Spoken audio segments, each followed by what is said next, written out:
Какво е първото нещо, което сещам, като така е граничар? Това е човек с униформа с куче до него. Винаги навсякъде граничаря се представяше като човек с униформа с куче до него, защото граничаря работи с куче. Няма как в гората да работиш без куче и да търсиш нещо без куче.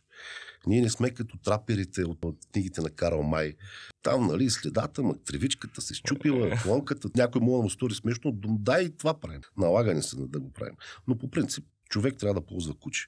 И какво е граничен полицай също е много сложно, защото представи си най-грозния горещ ден и ти си някъде на някакъв черен път и се налага да минеш и 7-8 км пресечена местност, която ти е зададена. В същия този момент, който ти течеш целия от всякъде, няма място от теб, кое да не тече. Протрит, стрехите ти протрити от изпотяване и всичко останало. Банда малки мухички влизат в носа ти, в ушите ти, в очите ти, в устата ти, докато дишаш. Организирана акция. Много е гадно, бе.